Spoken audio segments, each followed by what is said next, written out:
Hi everyone, this is Claire, and today I'll be doing an analysis on Elta Clementi. Right now, at the point of filming, Ori has not launched yet. So what I think Elta is also trying to look at what the response rate for Ori is before thinking about what the pricing is like. So from the developer point of view, they want to know how sought after the project is at this point of time. We are seeing a lot of spillover from Trump Park, EOK and Nava Grove. Some people are waiting for Ori, some people are waiting for Elta. And there's another one coming out with Park Down, which is something that the analysis that I will do as well. So Elta at Clementi, the main things we want to find out, right? One is what's the PSF range like? Two, for Clementi being an OCR region, what are the profits like?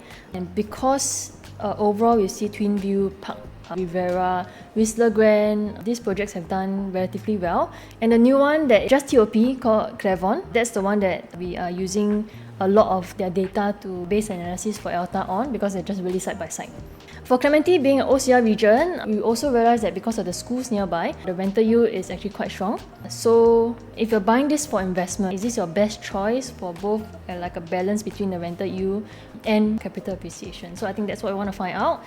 Because I always tell most of my clients, right, between rental yield and profitability, usually you kind of need to choose one. Cannot kind of have both, best of both worlds. If you're looking into the CCR region, for example, right, that one, definitely you're looking at more rental yield. If you're looking at OCR region, usually you realize that actually the rental yield might not be that strong, but then the capital appreciation is there because your upgraders are there, people are populated there, it's a little bit more dense, so the demand is higher. So today, if let's say we enter Elta at 2004 per square foot, is there an exit plan? So let me run through what we're going to go through today. Just for context, we will be able to look through what the location is, the views, fact sheet, unit mix, and then what I want to spend more time on will really be the pricing and the unit types, floor plans, analysis and all that. And then overall, I'll also look at, for each bedroom type, what to look out for, what the pitfalls to look out for as well. Okay, so let's get started. Elta at Clementi is located along Avenue 1.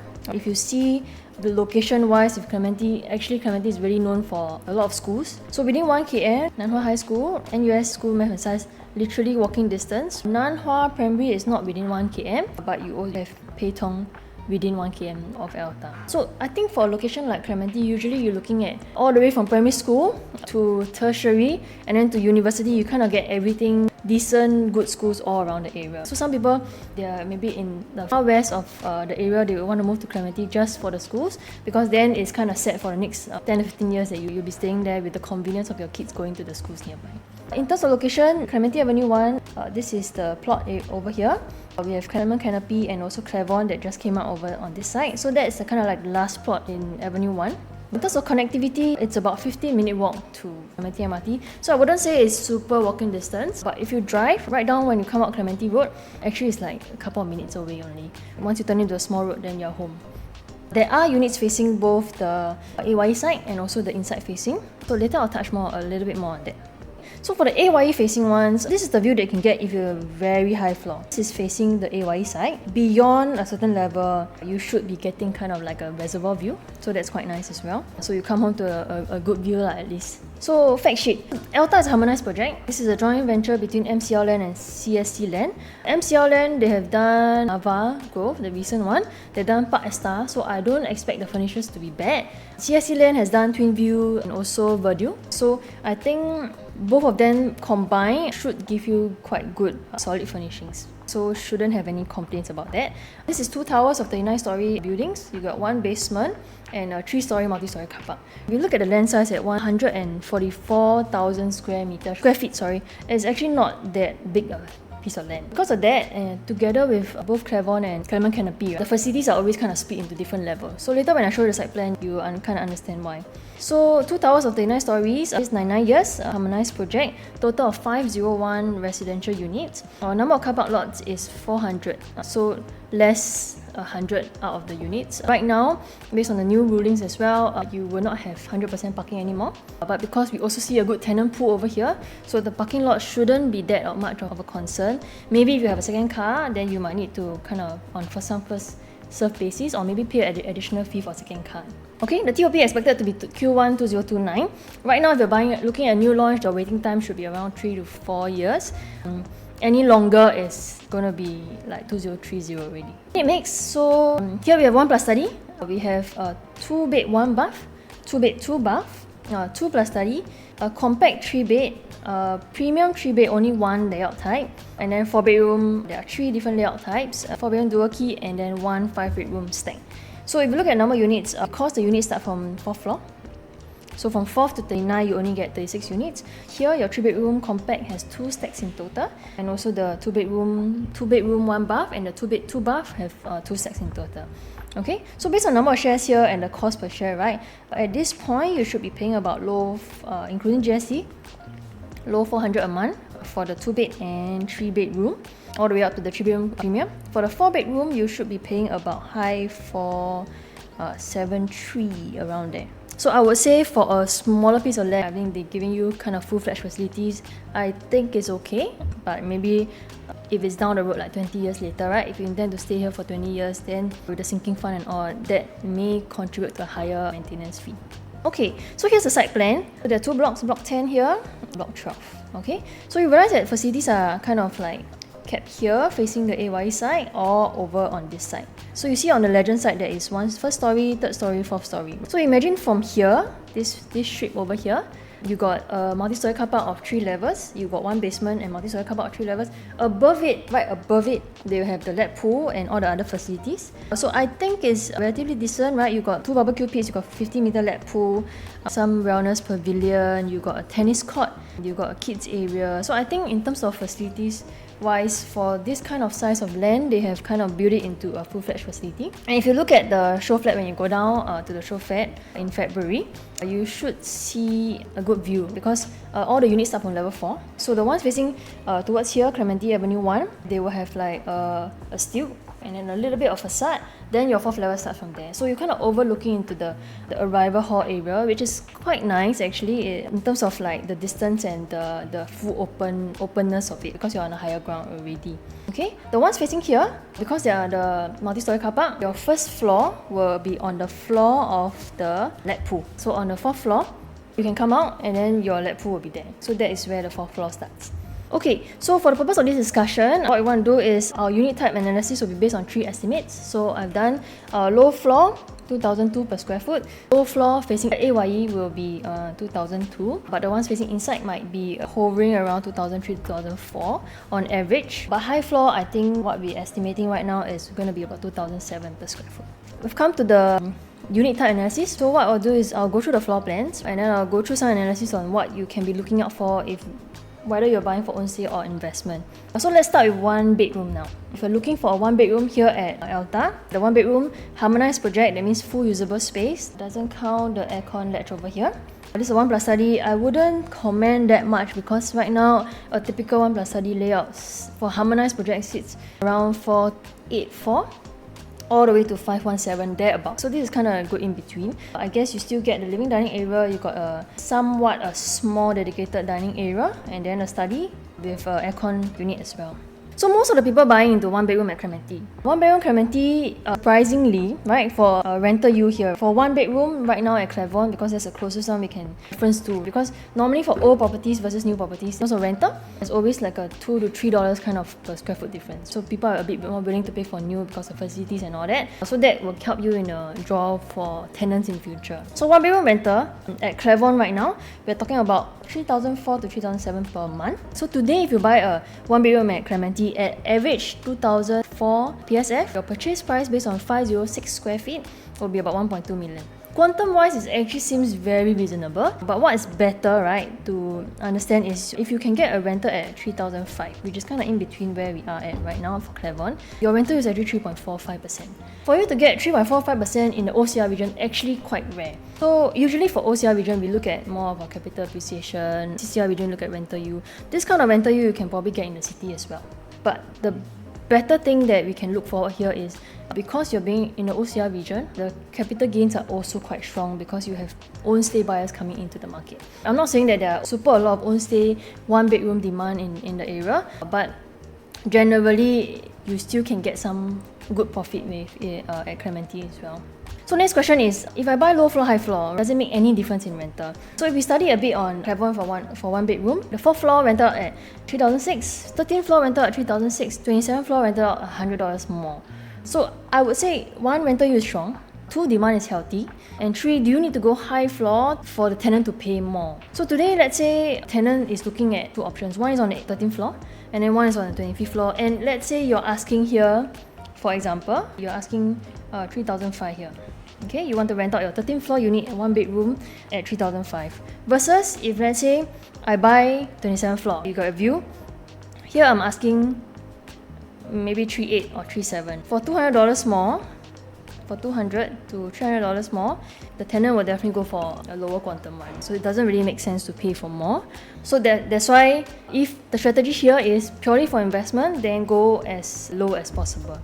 Then the next question is, if let's say your Q number is not so good, and then you only have high floor left, how does that affect your rental yield? So we look at average rate. Let's say today you can enter maybe on the 10 to 18th floor. You enter at about 1.2 million. Your yield is about 3.45%, like what we calculated just now. But let's say, right, all the low floor have been taken up already. You are left with 27th floor, for example. If you enter at 2,007 per square foot, you are paying about 1.36 mil for 1 bedroom here. Your rental, maybe you can command a little bit more, just like $200 more, right? Which is what's proven in Clement today. Your rental yield is still around 3.25%. So not too bad. What you can expect, hopefully, is your future buyer that comes in to want to invest, right? They see value in the high floor, maybe you get a better view up there, then hopefully tenants will be willing to pay. But of course, the first choice, if it's purely for investment, then go as low as possible. So let's move on to the 2 bed 1 bath. So here in Elta, you have 2 bed 1 bath, 2 bed 2 bath, and 2 bed plus study. Right? So we'll talk about the difference a bit. 2 bed 1 bath. So there are 2 bed 1 bath, 614 square feet. What are the differences? Here, the one that's inside facing Clementi Avenue 1. Your kitchen area is kind of shorter. The wall here is kind of shorter versus this one, which is kind of the length of kitchen area. This one on the 2 bed 1 bath here facing the inside, the kitchen is actually like tucked in. But then again, it doesn't really compromise much of the living dining area because here this walkway is quite narrow as well. Your main dining area is actually on this square here. But I would say if you're given a choice for layout wise, just purely layout, because you get a bigger dining area, I would choose the one facing outside instead. They are both 614 square feet. One is AYE facing, one is non-AYE facing. Later I'll talk a bit more about the layout. But if we look at RCR region, where investor profiles are a bit stronger in places like Toa Payoh, places like Sterling Residences for example, you will see that there's not much difference in rental for 2 bed 1 bath versus a 2 bed 2 bath. But if you look at Clementi, same thing, Clement again, 2 bed 1 bath, they are looking at about low 4,000s. For a 2 bed 2 bath here, 700 over square feet, 2 bed 2 bath, they are about 4,500 to 4,700. So it's quite significant. This is 4,000 to 4,002. So around, I would say average about $300 difference between the 2 bed 1 bath and the 2 bed 2 bath. So is it worth it if you're buying for investment to top up for more rental basically? I think that's a question that you want to ask. For 200k more between the 614 square feet 2 bed 1 bath versus the 2 bed 2 bath 700 square feet, does it make sense to pay 200k more for $300 difference in rental? So today, let's say you enter at the same floor, same facing, 2,004 per square foot. Your purchase price here is 1.47 versus 1.68. The rental difference 4,002 to 4,005. And then you realize that actually the rental yield is quite similar. But of course, if you look at a returns on investment point of view, which I will share later, the 2 bed 1 bath just purely for investment will make more sense with your yield. So, but if you're looking for own stay, profit is more of like your objective, then I would think a 2 bed 2 bath is a bit of a safer bet. Considering if let's say you enter 2004 versus you enter 2007, we should be looking at about 200k kind of difference between your mid-floor 2 bed 2 bath and your high floor 2 bed 2 bath. I'm not saying that the entry price for a 2 bed 2 bath is 1.68. My estimate for the 2 bed 2 bath should be around 1.58, around there. Because the OCR region, if you're looking at the 2 bed 2 bath, they are also around this range. And considering that some projects in the OCR region already hit like 2.006 for example, for 700 square feet unit with not much of a view, this one at least, same for Ori, right? If you pay a little bit of premium for higher floor, at least you get a view to come home to every day. So let's take a look at the layout. 700 square feet, same thing. What they did was one 700 square feet facing AYE, one 700 square feet not facing the AYE. So what we want to understand is the differences here. Here what I can see is that actually the living dining area for here, this part is slightly narrower, longer, but this one is slightly a little bit more squarish and compact. What I like about the one that is AYE facing is that you see the dedicated tuck-in dining over here. What they have here in the one that's inside facing is actually dining area. Yes, you get a dedicated dining area that you can fit a 4-seater, but your dining area kind of faces the toilet. But in this case, the dining area is kind of just behind the wall, so you don't see any toilets. It's kind of like a bit more staggered in this sense. You still get the relatively same size, exactly the same size, I guess, kitchen area, and then the DB box position is slightly in a different position. But I don't think that matters a lot. The value here is that because the DB box has a cabinet below you can put some shoes. So if let's say you come home, you got to go into the kitchen to put your shoes. Or at the same time, you can also build some shoe racks over here. And this one is a bit limited. That's what I'll say. So what we are seeing here for the 2-bed 1-bath and the 2-bed 2-bath, they are always, in my opinion, they are always putting the better layout one facing the expressway. So we want to dive a little bit deeper because it gets trickier, especially for the 2-bed 2-bath, when there are people buying for investment and also for own stay. So if you want to buy for investment, right, you're looking at the highest rental yield. I've shown just now that the 2-bed 1-bath still, in terms of rental yield, is still higher. But to look at profits, and if you have a little bit of budget, you maybe want to part stay, want to part rent out, you don't mind staying for a while as well, then I think the 2-bed 2-bath will give you a bit more decent profit. And because we're looking at the layout plans like that, AYE facing, non-AYE facing, exactly the same size. Next question is, low floor, high floor, AYE facing, non-AYE facing, does that make a difference to your profits? We want to answer that question. So I've done 3 different comparisons. Low floor, AYE facing versus non-AYE facing. Okay, second floor, these 2 units. This one non-AYE facing, bought at this price, sold this price, profit is 241k. AYE facing one, bought slightly higher, about 50k higher, profit is a little bit more. So in terms of gross profit, we're talking about gross profit between what's sold and what he bought it for. Actually, the AYE facing one make 22k more. Then, not convinced, right? So we want to find out, okay, other floors, what about the other floors? Mid floor, same thing, 2-bed 2-bath. Non-AYE facing, AYE facing, about 50k difference. AYE facing, for mid floor, made 11k more. Okay, then high floor, exactly same layout, same unit type. 18th floor, non-AYE facing, AYE facing. AYE facing actually made 39k more.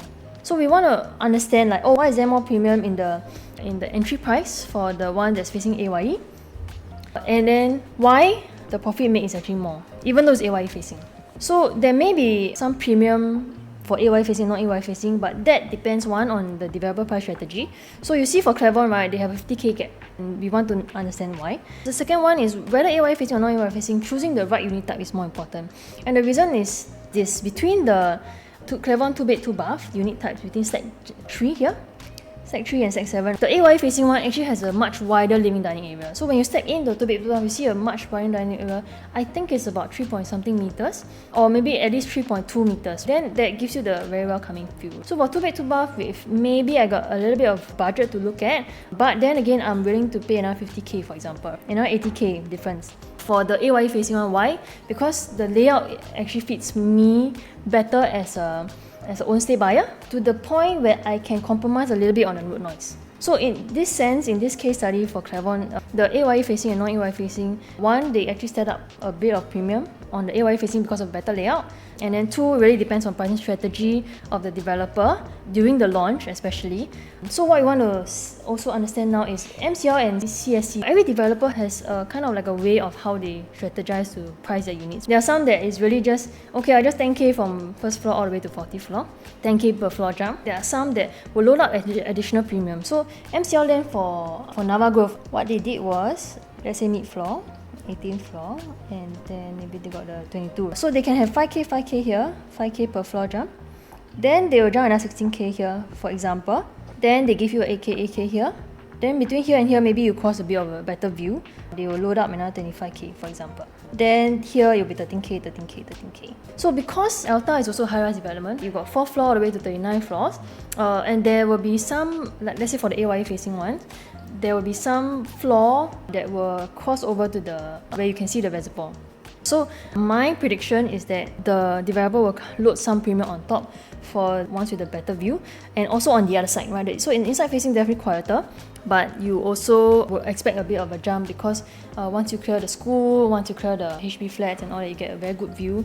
I think this is where the draw in terms of like buyers coming in really purely like emotionally want something that is of a good view, right? You want to come home to a good view. Nothing wrong with that, but to just note that actually they may most likely put a bit of a premium jump once they clear a certain amount of views. So other than looking at this from 8K, 8K, then another 16K, 20K jump, I do have a percentage calculator to kind of predict what's the fair price for each segment. So if you look at this segment, for example, what's the fair price to look at when you talk about a percentage form of jump? And if let's say there is a jump here, right, does it make sense to go here for 17th floor? So what is the fair price for each segment from like low to mid to high and all that? So if you're keen, you can reach out to me, I can share that with you. But that's really purely based on very project specific, because we also want to understand what the pricing strategy is. I wanted to share a little bit on this theory called returns on investment. We always look at, okay, how much I bought it for, how much I sold it for, and then what's the capital gain from there. Because I look at my profits, my gross profit, then I divide by the entry price, the price that I buy. But if you look at a returns on investment theory, this is a unit that I sold recently, forward at Bukit Timah. It's a 2-bed 1 bar facing the tennis court. The owner bought it at 1.117. Another unit also recently sold, forward at Bukit Timah, same thing, exactly same size but facing the lawn and the pool. So facing tennis court, facing lawn and pool, actually you realize that the view for lawn and pool should be like slightly better, something that is a bit more welcoming to come home to. But because of the lower entry price, owner actually invested about, from 25% down payment point of view, invested about 280k into the property, versus the one that's facing the pool paid 70k more, invested a little bit more. But if you look at the gross profit, for example, managed to sell it between here and here, the owner actually made a profit of 248k. For a 2-bed 1 bar, actually is very, very decent in like 3.5 years, 4 years. But if you talk about returns on investment, what you want to look at is net income versus what's the net cost, that means what's the investment that I put out from a down payment point of view. Times 100, you get the returns on investment. So in this case, the returns on investment for my owner is actually 88%. For the other unit that's facing the pool, you would think that, oh, actually I need to pay a premium for a pool and it's worth it. So how do you know whether it's worth it or not? In this case, because the entry price is a bit higher, but the market can only absorb this price at this point of time, the gross profit is a bit lower. So the returns on investment is actually lower as well. What I'm trying to say is entry price is very important. If you're looking purely investment, I would say the low floor to the mid floor is slightly safer. But of course, because Q number wise, you want to bet your luck on betting number, that is also something that everyone who wants to buy a new launch will have to go through. But today, if let's say you can get a value buy from your neighbours at about 300 per square foot difference, for example, can I say that the cushion and the buffer for profits is very good? And you're kind of set for the next 2 to 3 years actually, because then if you want to exit fast, your lower entry price will help you be able to exit fast and potentially at an even better profit. So even though we sold a little bit lower than what this person sold for, the gross profit and the returns that my owner has gotten is much, much higher, I would say. But he actually invested more here. So these new launches are not just like, if you're talking about Elta or if you're waiting for Parktown, for example, and these launches also requires very careful analysis to make sure that you make the right decision. But then again, there are also other options in the market, like just now when I mentioned, if you can get something that's $300 per square foot lower than your neighbours, or even the people in the development, then I would say the cushion for profits is very, very safe. So these launches that you might be waiting for, if you're watching this video today, may not just be the options in the market. There are other good finds out there, and then for new launches also, you are also kind of betting on your balloting luck to be able to find a good unit. So if you want to know what are the other launches that may help you in terms of from an investment point of view, and based on your objectives, you can reach out to me, and then based on the timeline of your investment horizon, I can kind of work it out like which is the safest purchase for you at this point in time. Even if your timeline is 3 to 5 years, the timeline is 5 to 7 years, or even longer, there are value buys in the market today that you can find that is easily like $300 per square foot lower. Okay, so moving on, today if you're looking at 2-bed plus study, there's only one layout of a 2-bed plus study, and it faces the AYE side. This is the show flat one that you will see in the show flat when you visit the show flat in February. I have personally gone to the show flat and I went to take a measurement of this. It's about 2.0 something meters. So this actually means that actually you can put a single bed here comfortably, and that can be potentially a helper's room, and you still got a bit of space to kind of maneuver around. I pretty much like this layout. I think it's functional. Enclosed kitchen, you got a master bath, you got a kind of like a Jack and Jill bathroom, and then this study has an aircon unit double head as a helper's room potentially. So for smaller families who don't want to be paying above 2 mil for a compact 3-bedroom, for example, or you don't want to pay 2.5 million for a proper 3-bedroom, I feel that this layout is quite good to go for. Nowadays, we realize also there are smaller families with one kid, families with one kid and helper. So I think this is a decent unit to look out for. The only thing is there is facing EYE. Lower to mid floors might need to absorb a bit of noise from the end. Okay, in terms of price point for the 2-bed plus study, we're looking at minimally 4th floor onwards will be about 1.775 mil. Mid floor, you're talking about 1.936. If you're looking at super high floor, then you could be paying potentially 2.18 mil for the 2 plus study. If it comes down to this, if let's say your Q number is not so good, for 807, you only left with the higher floors left at 2,000 per square foot, and then you have a budget of 2.1, for example, then I would say go for the lower floor compact. That's an option that's available for you at that point of time. So my estimate for the 3-bedroom at 926 square feet should be around starting from 2.08 mil.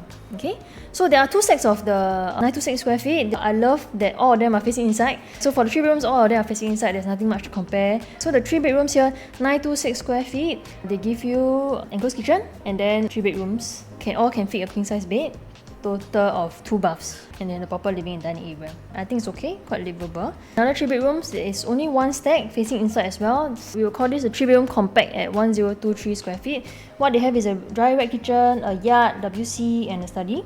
And then there's kind of like a dumbbell concept where you get a bedroom on this side. So what is the difference over here?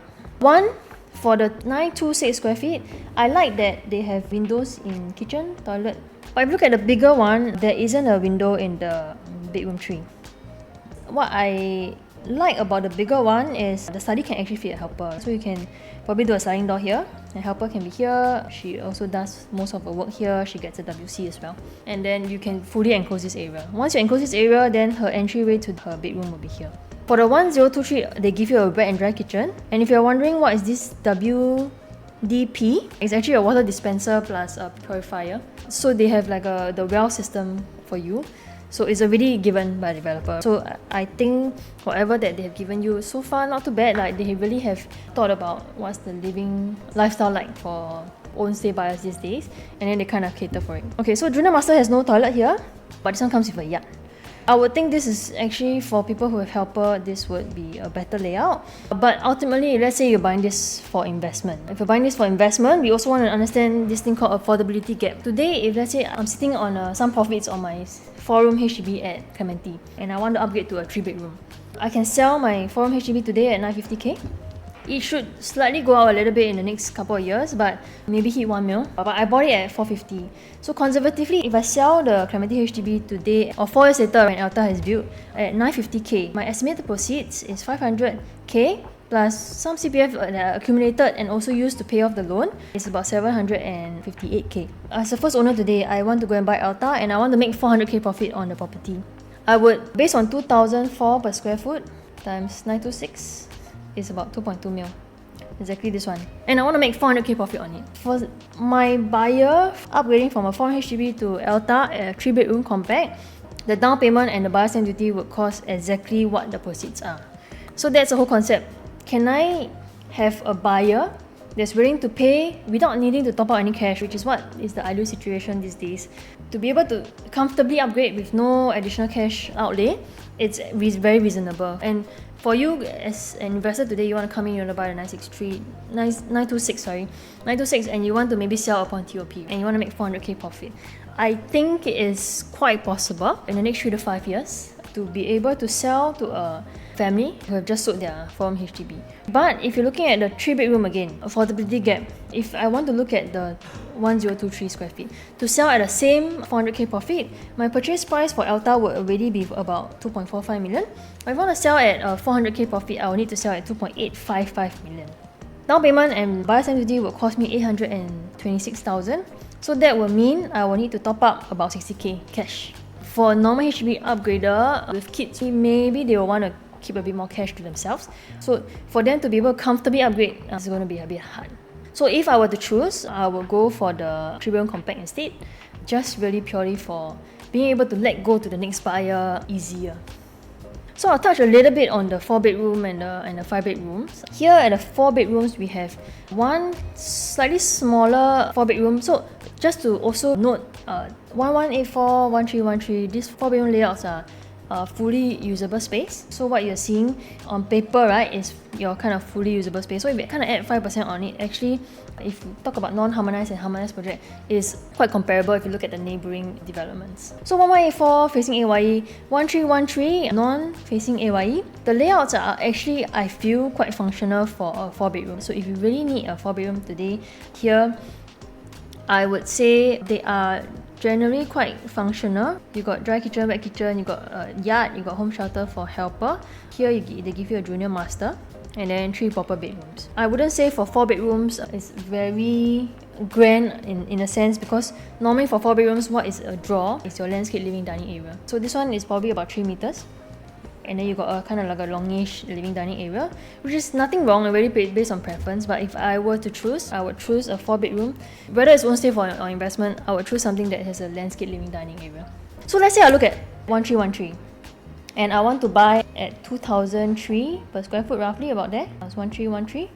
I'm looking at about 3 mil quantum, 3.02 mil, thereabouts, right? At 3.02 for a 4-bedroom, I think if you compare this versus any other units, let's say at Chuan Park or Ori, price range I think still quite acceptable in the market for OCR region. And also you get families coming in because they need their kids to be like across from primary, secondary, all the way to tertiary. So there is some value in buying some bigger bedrooms. Of course, maybe in this case for both 4-bedroom and 5-bedroom, it will be kind of like a part stay, part sell kind of strategy. Because for a buyer, if let's say you enter at 3 mil and you want to sell at 3.7 mil, maybe a little bit hard. Maybe a little bit hard to wait for the right buyer to come by. But of course, because there's also quite a few landed properties around the area, what we see is, even in the East Coast, if people are downgrading from their landed because they need a single floor plate, they can't climb the stairs anymore, then they would cash out on their landed, they're willing to pay a little bit for a single floor plate kind of size, then these are the layouts that would be a good draw if you still want to stay within the area. There's another 4-bedroom, there is 1507 square feet that kind of gives you a little bit more of a landscape living dining area. And then the Jack and Jill bath here, which I like. The master bedroom definitely bigger. So I think this one, in terms of the grandness of it, that's a word, is slightly better. But this one will be the AYE facing one. So the dry kitchen is also longer. You got home shelter, nice, decent size rooms. But this one will definitely be about 3.46 to 3.5 mil, thereabouts. So that's what you can expect. Just now, when we talk about 2 bedrooms, AYE facing one, because of a good layout, actually make more profit. But we're talking about 4-bedroom, right? Because we have one AYE facing, one non-AYE facing, another one AYE facing. If you look at profits at Clement for AYE facing and non-AYE facing, I'm not really looking at the layout here, but I see a significant difference between the AYE facing profit versus the non-AYE facing profit. So what we're looking at here is 4-bedroom AYE facing profits are around 500 to 567k, right? But the non-AYE facing has quite a huge jump in terms of the profit, where you see 847 to 900k. So if I given a choice, I would maybe go for a low floor 1313, because the future demand of buyers coming in for a 4-bedroom could potentially be looking at really just like the space, that's one, and also some form of like quietness when you come home every day, like maybe they don't want to be hearing the AYE noise every day. And also one thing to also note is that if you live in Clementi and you know Clementi well, the AYE side actually has quite a lot of heavy vehicles. So that is kind of like a pitfall. But of course, if you've seen the video all the way until now, you would know that 1 bedroom, 2 bedroom, 3 bedroom, actually they're all very different. So to be able to choose the right one and the right facing, I think that's important, right? So hopefully this video gives you good enough insights to whatever bedroom type they're looking at, you should be able to find like, okay, what's a good balance between the price, what facing, what floor to choose from. Okay, so lastly, today if you're looking at 5 bedroom, there's only one layout facing the AYE at 1776 square feet. If you talk about neighbouring competitors, you have Clement, they have 5 bedrooms. Beside you, another side, they have Clement Canopy. Clement Canopy only has 2, 3, 4 bedrooms. They don't have 1 bedroom, they don't have 5 bedrooms. So your only competitor next time if you want to sell a 5 bedroom buyer is Clement's 5 bedroom. Okay, so let me talk about the difference. Clement, because it's a non-harmonized project, if you minus off 5% out of this, for aircon ledgers and all that, your size is about 1605. So Elta coming at 1776, okay, quite a good draw, but we want to also understand what are the differences to look out for and what kind of matters for a 5 bedroom buyer, right, today. Clement comes with a private lift, Elta doesn't. Elta, it will be shared lift lobby. They also have this landscape kind of living dining area that is living dry dining living area, dry kitchen living dining area.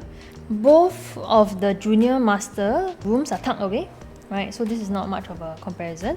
Elta comes with a powder room here, so that's perfect for guests. For Clement, you probably need to go to the third bathroom here, which is kind of like the users of the people living there. So functionality wise, I think it's good for helper, good for Elta because one, you have utility here that will fit in a helper, but at the same time you also got a store.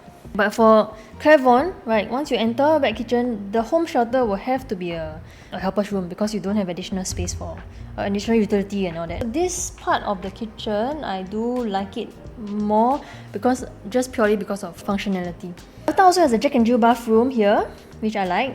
The width here, towards here and here, my estimation is Elta might be a bit wider than this one. But we'll wait for the developer to give us the dimensions and all that, and then we can compare a bit closely. Both Elta and Clement, they also give you quite a big walk-in wardrobe in a sense. Elta gives you a his and her sink.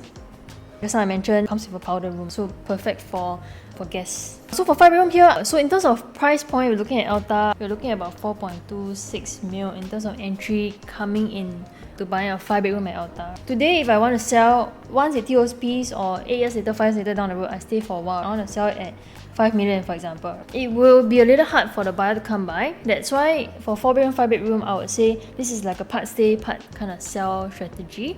Eventually you'll say a buyer will come by and they will be willing to pay 5 million for it. But then when they come and see your unit, they'll probably be seeing Clement's 1690 or so. So how we really kind of structure the space is what I've shared just now. The pros and cons, what outweighs another. So today, for example, today you want to buy a 5 bedroom, you're considering between Elta and Clement. So these are the differences that I've just mentioned just now. And also understanding what your future buyer wants for a 5 bedroom. Private lift will definitely be a draw, I would say. But the living space inside there, I think is important as well. So that's where I feel that Elta's kitchen area, a bit more functional here for a helper to stay, right? And mostly for 5 bedrooms, like more than likely you definitely have a helper. Or if you're kind of downgrading from a landed property, you also most likely will have a helper. That's my assumption. So yeah, to find that buyer will come by, but you need to be able to find the layout that will suit them more. So in this case, for me, I would likely be able to forgo the private lift for my helper to be able to sleep a bit more comfortably. Plus, I have some storage as well. And also one thing to note for helper, there's a small window for her as well, right? So a little bit more comfortable, I would say. Okay, so in summary, for Elta at Clementi, 1 bedroom, good to go for the lowest entry for better use. 2 bedrooms, AYE facing units perform as well, but layout is more important. So like I mentioned how Clement's 2 bedroom facing the AYE side, the living dining area is much wider. So people are willing to, for 2 bedroom buyers, people are willing to compromise a little bit on the road noise to have a better layout in terms of the living space. So that's perfectly fine. For 3 bedrooms, if you're buying for investment, for affordability wise, go for the 926 square feet. For 4 bedrooms, you realize actually the facing makes a difference in terms of profit. So that's something to take note on. The 1313 might be better. The 5 bedrooms, in my opinion, it's well compensated without the private lift. But in terms of exit strategy, right, from a mid to long-term plan, maybe it's part stay, part sell. So stay for a while, right? Kids are going to the schools around the area. You should see some value in staying there for a while. Then you can kind of list it out on the market, test it a little bit. The right buyer will come by, but it might take a little bit of time. So we've come to the end of the project analysis for Elta. This is my number, my email if you want to reach out to me, and my Instagram page. I hope this is helpful for you guys, and I will be doing more project analysis for upcoming projects like Park Town as well. So we've done one for Ori, check that out if you haven't, and also for Elta and also for Park Town. But like I mentioned just now, there are other post launches that might make sense for you from an investor point of view. Not all the upcoming launches are going to be hyped. If today you're looking at 2,007 per square foot, for example, there might be something that is $300 per square foot lesser that's just close by and it will be a value buy and will benefit you in the longer run, even in the mid to long term. So if you have any questions, feel free to reach out to me. My name is Claire, and I'll see you in the next video.